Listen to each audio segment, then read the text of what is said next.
ஆடியோவில் வந்து சொல்லியிருந்தீங்களா இட்லி வந்து நாங்கள் வந்து அப்போ கஷ்டப்பட்டோங்கிற மாதிரி இட்லி வாங்க காசு இல்லாமல் இது பண்ணுற மாதிரி நீங்கள் அப்போவே டேரக்டராக இருக்கும்போது அது எப்படி அது என்ன அப்படிங்கிற மாதிரி நீங்கள் ஸ்பீச் பார்த்தீங்களா?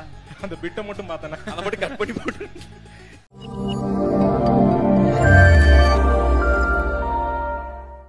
ஓம் நம சிவாய. எல்லாருக்கும் வணக்கம். நல்லா இருக்கீங்களா? நல்லா இருக்கீங்களா? மத்தியானம் மழை வந்துருச்சு, சாயந்தரம் ஆக மழை அப்படியே வந்துட்டே இருந்தது. நான் சுப்பிரமணியம் சிவாக்கு ஃபோன் பண்ணேன். ஆனா என்ன மழை பெய்யுது, எப்படி பசங்க பாவம் அவங்களுக்கு கஷ்டமா இருக்கு, எப்படி இருப்பாங்க அப்படின்னு கேட்டதுக்கு அவரு சிரிச்சுக்கிட்டே, தம்பி உங்க பசங்க என்ன மழைக்கும் வெயிலுக்கும் கலையிற பசங்களா? இடி இடிச்சா கூட இறங்கி அங்கதான் இருப்பாங்க, நகர மாட்டாங்க அப்படின்னாரு. இன்னும் கொஞ்ச நேரம் போக போக மழை நிக்கல, வர வேண்டாம்னு சொன்னாங்க. நான் இல்ல வந்துதான் தீருவேன்னு வந்துட்டேன். நிறைய பேர் இங்க நினைச்சிட்டு நிக்கிறீங்க. எனக்கு எப்படி இதுக்கு நன்றி சொல்றதுனே தெரியல.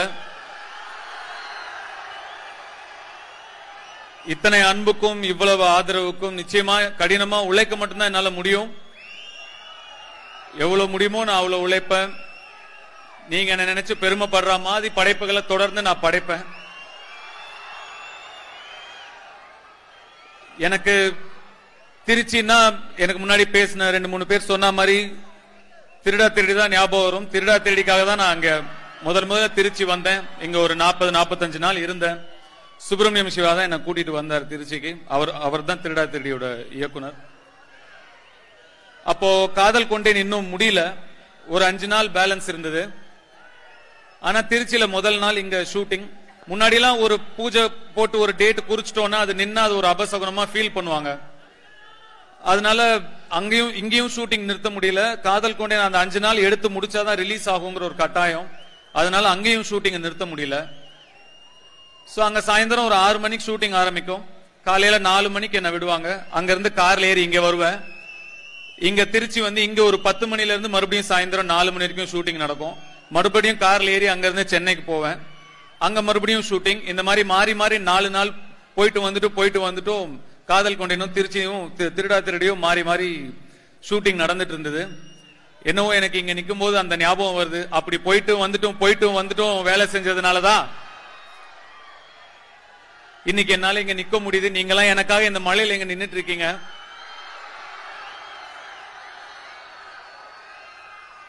ரொம்ப நன்றி. இட்லி கடை ஒரு சாதாரண படம், ஒரு சிம்பிள் படம்.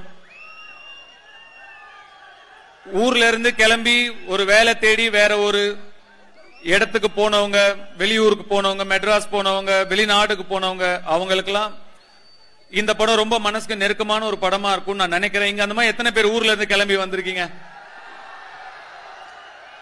உங்க எல்லாராலையுமே கனெக்ட் பண்ணிக்க முடியும் இந்த படத்தை ரொம்ப அப்படின்னு நான் நம்புறேன்.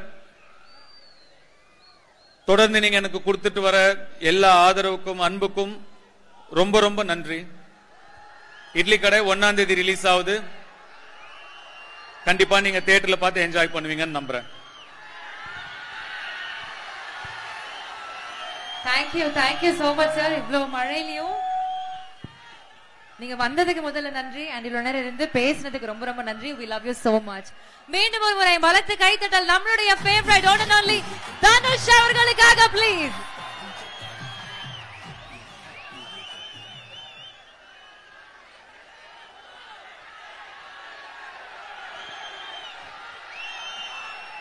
ஓகே என்ன கோபி, வாங்க வாங்க.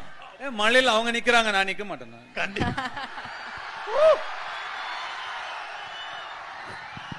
ஹலோ சார், அவங்க தான் சார் அந்த கொஸ்டின் கேட்கணும். ஆனா அது ரொம்ப யூஸ்வலா இருக்குன்னு சொல்லிட்டு நாங்களே ஒரு 4-5 கொஸ்டின் எழுதி எடுத்துட்டு வந்திருக்கோம் சார். சார், இட்லி கடை படம் வந்து பசங்க எல்லாம் பார்த்துட்டு ஒரு போஸ்ட் ஒண்ணு பார்த்தேன். இந்த கோயம்புத்தூர் சைடு ஒரு செஃப் ஒருத்தர் இருக்காரு சார், அவரோட கதையை தான் நீங்க படமா எடுக்கிறீங்கன்றாங்க. உண்மையா சார் அது? அந்த மாதிரிலாம் அது இல்ல, சொந்த கற்பனை தாங்க. நான் என் கிராமத்துல பார்த்த ஒரு சில முக்கியமான கதாபாத்திரங்களை, என் மனசை பாதிச்ச ஒரு சில கதாபாத்திரங்களை மையப்படுத்தி சொந்தமான கதை, கற்பனை கதை, original characters. Sir sir sir கூப்பிட்டா ஒரு மாதிரி இருக்கு, அண்ணன் அப்படின்னு கூப்பிடலாம். ஆனா இப்ப நீங்க வந்து இப்போ ஒரு ஃபங்க்ஷன் போகும்போது எல்லா இடத்துல பார்த்தா நீங்க ஒயிட் அண்ட் ஒயிட்ல வருவீங்க, வெள்ளை சட்டை வெள்ளை வேஷ்டி அது மாதிரி ஒரு மாலை போட்டு அப்படி வரீங்க. உங்களுக்கு போட்டா அது ரொம்ப நல்லா இருக்கு, அது இப்போ நாங்க போடும்போது பார்த்தா அது அந்த அளவுக்கு இதாக எப்படி அதுதான் வேஷ்டி சட்டை யாரு போட்டாலும் அம்சமா இருக்கும். நம்ம ஊரு இது இல்லையா, அதனால நம்ம யாரு வேஷ்டி சட்டை மட்டும் எல்லாருக்கும் எப்பவும் அம்சமா தான் இருக்கும். இன்னைக்கு பாருங்க சேஞ்ச், கெட்டப் சேஞ்ச். அந்த கொஸ்டின் எழுதி வச்சுட்டு வந்தான், மிஸ் ஆயிருச்சு. சார் அப்ப என்ன சொல்றீங்க? ரொம்ப அம்சமா இருக்கு. வேஷ்டி சட்டை அம்சமா தானே இருக்கு. குரேஷி ஐ திங்க் குரேஷி அவரோட பிறவி பலன் அடைஞ்சிட்டாருன்னு. அண்ணே அடுத்த கேள்விண்ணே, முன்னாடி எல்லாம் வந்து ஒல்லியா இருக்க பசங்களை பார்த்தா வந்து பாடி ஷேம் பண்ணுவாங்க, குச்சி மாதிரி இருக்க இப்படி இருக்க அப்படின்ற மாதிரி ஒரு மாதிரி இன்செக்யூர்டாவே ஃபீல் பண்ணுவாங்க. நீங்க வந்ததுக்கு அப்புறம் அந்த ஸ்டைலே மாறி அதை ஒரு கெத்தா மாத்தி அந்த டிராவல் இப்ப பசங்க எல்லாருமே வந்து நம்ம ஒல்லியா இருந்தா உங்க ஸ்டைல வந்து ஃபாலோ பண்ண ஆரம்பிச்சிட்டாங்க. மழை பெய்யுது, கடைசி கேள்வியா அதை கேட்டுறேன், சாரி. இத பத்தி நீங்க சொல்லுங்க. இல்ல இங்க இருக்கிற முக்காவாசி பேர் என்ன மாதிரி தான் இருப்பாங்க பாருங்க. அவங்களுக்கு எல்லாம் நீங்க இருக்கீங்க, உங்களுக்கு அந்த மாதிரி யாருன்னு இருக்கு? அந்த மாதிரி எனக்கு எப்படி நீங்க அதை எப்படி ஃபேஸ் பண்ணிருப்பீங்க? ஏன்னா அந்த டைம்ல வந்து ஒல்லியா இருக்கவங்களை பார்த்தாலே வேற மாதிரி ஏதாவது சொல்றது. சின்ன வயசுல கொஞ்சம் கஷ்டமா தான் இருந்தது, அந்த பக்குவம் இல்ல. வளர வளர தெரிஞ்சு ப்ரூஸ்லி கூட ஒல்லியா தான் இருப்பாப்ல, வளர வளர அப்படியே அது ஒரு ஃபார்ம் ஆயிட்டோம் அப்படியே. அப்புறம் என்ன இந்த ஸ்ரீரங்கத்து ஜிகிடி அப்படின்னு ஒண்ணு இருக்குல்ல, ஜிகிடி ஜிகிடினா என்னது? சிவா தான் சொல்லணும். ஜிகிடினா என்ன சிவா சார்?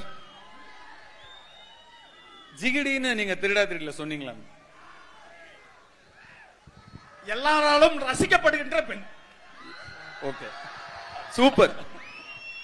அப்புறம் இன்னொரு கேள்வினா அது இல்ல நீங்க கேளுங்க.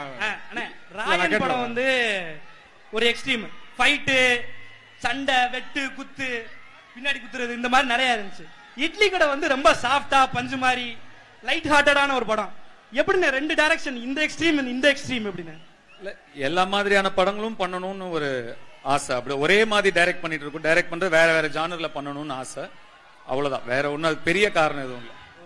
இன்னொரு கேள்வினே, அது என்ன கேளு, அதான் வாய் வரைக்கும் வந்துருச்சு, கேளு. இல்ல கேட்கலாமே வேணாமான்னு கேளுப்பா. இல்லண்ணே ஆடியோல வந்து சொல்லிருந்தீங்களா இட்லி வந்து நாங்க வந்து அப்ப கஷ்டப்பட்டோங்கிற மாதிரி, இட்லி வாங்க காசு இல்லாம இது பண்ற மாதிரி. நீங்க அப்பவே டைரக்டரா இருக்கும்போது அது எப்படி, அது என்ன அப்படிங்கிற மாதிரி நீங்க ஸ்பீச் பாத்தீங்களா? இல்ல அந்த பிட்ட மட்டும் பார்த்தேன்னா அதை மட்டும் கட் பண்ணி போட்டு. இல்ல நான் அதாவது நான் பிறந்தது 83ல, அப்பா டைரக்டர் ஆனது வந்து 91ல தான். சோ அந்த ஒரு 8 வருஷம் வந்து கொஞ்சம் வறுமை தான். 91ல இயக்குனர் ஆனதுக்கு அப்புறமும் கூட ஒரு 94 95 வரைக்கும் 4 பிள்ளைங்க, எல்லாரையும் படிக்க வைக்கணும், பாத்துக்கணும், கேத்துக்கணும். அப்பாவுக்கு ரொம்ப ஒரு சிரமமான ஒரு விஷயமா தான் இருந்தது. 91ல இயக்குனர் ஆனப்புறம் கூட ஒரு 94 95ல இருந்து ஓகே ஒரு நல்ல ஒரு லைஃப் ஸ்டைல் எங்களுக்கு அமைஞ்சிருச்சு. இருந்தாலும் நீங்க சின்ன வயசுல நீங்க அம்மா கிட்டயோ பாட்டி கிட்டயோ அப்பா கிட்டயோ போய் எனக்கு காசு கொடு, அது சாப்பிடணும், இது சாப்பிடணும், அங்க போகணும், இங்க போகணும் கேட்டா உடனே அவங்க கொடுத்துருவும் மாட்டாங்க இல்லையா? அதுவும் எஸ்பெஷலி கொஞ்சம் பட்ஜெட் வச்சு குடும்பம் நடத்துறவங்க அவ்வளவு ஈஸியா நம்மளால கொடுத்துட முடியாது. நாங்க 4 பேருமே கூட வீட்டுல வந்து வீட்டோட சிச்சுவேஷனை புரிஞ்சுக்கிட்ட குழந்தைங்க தான். அதனால எவ்வளவு தூரம் அவங்க கிட்ட அவங்களுக்கு பாரமா இருக்கக்கூடாதுன்ற மாதிரி யோசிப்போம். அதனால வீட்டுல காசு கேட்டா கிடைக்காது, கேட்கவும் மாட்டோம். அதனால வயல்ல வேலை செஞ்சு பூவெல்லாம் எடுத்து அந்த கூலி எடுத்துட்டு போய் இட்லி வாங்கி சாப்பிடுவோம். அதை இப்படியும் புரிஞ்சுக்கலாம், இப்படியும் புரிஞ்சுக்கலாம். நான் பார்த்த பிட்ட பார்த்தேன்னா அது சின்ன வீடியோ கிளிப் தான் பார்த்தேன்னா அதனால அப்படி யோசிச்சிட்டேன். அப்புறம் ஒரு படம் நீங்க வந்து நடிச்சிருப்பீங்க, அப்போ அந்த டைம்ல அதுக்கு வந்து ஒரு பெரிய வரவேற்பு இருந்திருக்காது. கொஞ்சம் வருஷத்துக்கு அப்புறம் வந்து ஒரு கல்ட் கிளாசிக், இந்த இடத்துல பச்சை லைட் ஏன் போட்டாங்க தெரியுமான்னு பண்றாங்க. அதை பாக்குறப்ப உங்களுக்கு எப்படி இருக்கும்? வருத்தமாவும் இருக்கும், சந்தோஷமாவும் இருக்கும். என்னடா இந்த படத்தை அப்ப கொண்டாடலையே அப்படின்னு கொஞ்சம் வருத்தமா இருக்கும். பரவாயில்ல இப்பவாது கொண்டாடுறாங்களே அப்படின்னு ரொம்ப சந்தோஷமாவும் இருக்கும். இது வந்து கொஞ்சம் சென்டிமெண்ட் கொஸ்டினா கூட இருக்க வாய்ப்பு இருக்கு. சந்தோஷத்துல வந்து நிறைய பேர் கூட இருப்பாங்க, கஷ்டம்னு வர்றப்போ சில பேர் தான் கூட இருப்பாங்க. அந்த மாதிரி உங்களுக்கு கஷ்டம்னு வர்றப்போ யாரு கூட இருந்திருக்கா? அததான் இந்த படத்துல ஒரு பாட்டாவே எழுதியிருக்கேன். அதுல இருந்து வந்த இன்ஸ்பிரேஷன் தான் அது. எம்பாட்டன் சாமி வரும், எங்கேயும் கூட வரும், என் தாய் தூங்க சொன்ன பாட்டு வரும், எங்க அப்ப மூச்சு விட்ட காத்து வரும், ஊரான ஊர் வரும், முன்னோரின் பேர் வரும், எங்க ஊரு கருப்பசாமி ஆடி வரும், எங்க ஊரு கருப்பசாமி ஆடி வரும் அப்படின்னு ஒரு லிரிக்கா எழுதியிருப்பேன். அது படத்துக்கான எழுதின லிரிக்னால அதுல முக்கியமான ஒண்ணு சேர்க்க முடியல.